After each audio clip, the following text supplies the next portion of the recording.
Channel 27 News Brief. Now, Rick Wagner. Good evening. Plans were unveiled tonight for a new townhouse complex in downtown Harrisburg. Mayor Stephen Reed displayed plans for 100 new townhouses on what is now a parking lot near South 2nd Street. The Harrisburg Redevelopment Authority is issuing more than $5 million in bonds to pay for it, and the city is also planning to apply for a federal grant of more than $2 million that would be used to keep rents reasonable in that new complex. The political war between the Auditor General and the state treasurer continues. Republican Treasurer Bud Dwyer says Democrat Al Benedict, a candidate for treasurer, is harassing a Treasury investigator. Dwyer says a Benedict employee has been staking out the home of Treasury investigator George Bieber. Benedict's office denies it. Residents of York and Lebanon counties continue to clean up after yesterday's heavy rain and high water. More than 30 people were evacuated from a trailer park in Dover Township when the Conewago Creek went over the banks last night. There were no injuries. And in Lebanon County, Bethel Township was affected by flooding. The floods did some property damage, but there were no injuries reported. Residents here say it was worse than the Hurricane Agnes flood of 1972. And in Adams County tonight, heavy rain has caused a mudslide on U.S. Route 30 in the village of Cashtown. Adams County authorities say 2 lanes of traffic were closed by the mudslide, but there were no accidents. State police and the Transportation Department are trying to clear the road. After a dismal 1983, farmers are looking for a bumper corn crop this year.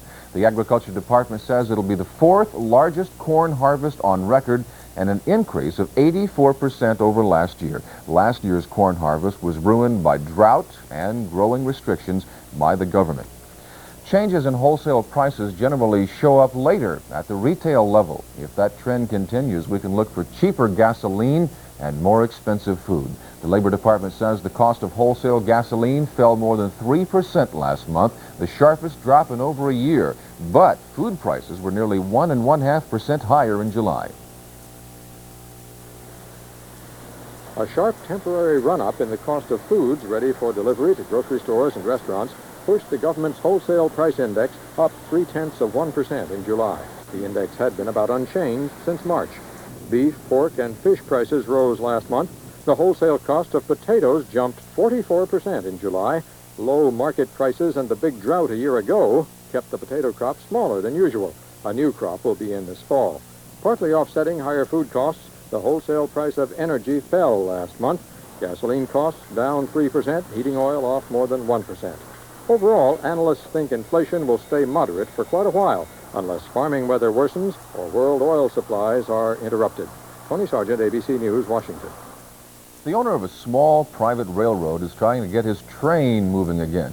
Wendell Dillinger owns the Middletown-Hummelstown Railroad. The engine works, but Dillinger needs the Public Utility Commission to approve the 6 miles of track that goes with it.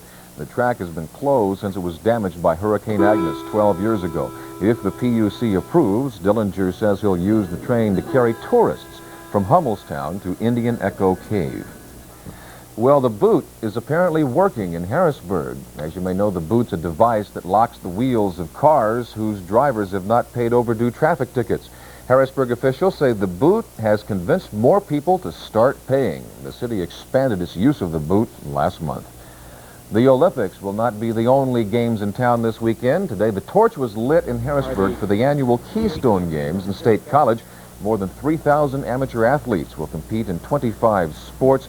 The state was divided into 4 regions for the competition. And the weather outlook. Mostly cloudy tonight with a chance of a thunder shower, the low about 72. Tomorrow, cloudy with a chance of showers, the high 84.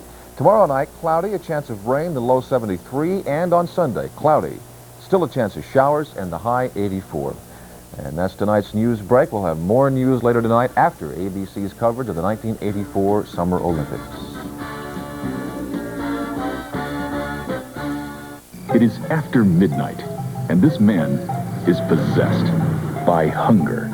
A hunger so powerful it will drive him into another dimension known as the Midnight Zone.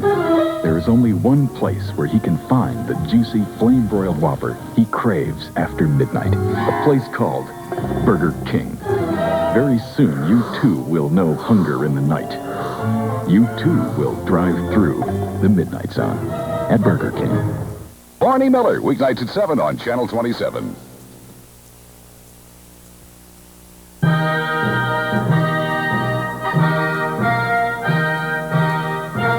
The games of the 23rd Olympiad. Brought to you by local McDonald's restaurants, who joined together to build the Olympic Swim Stadium. And Michelob Light for the winners.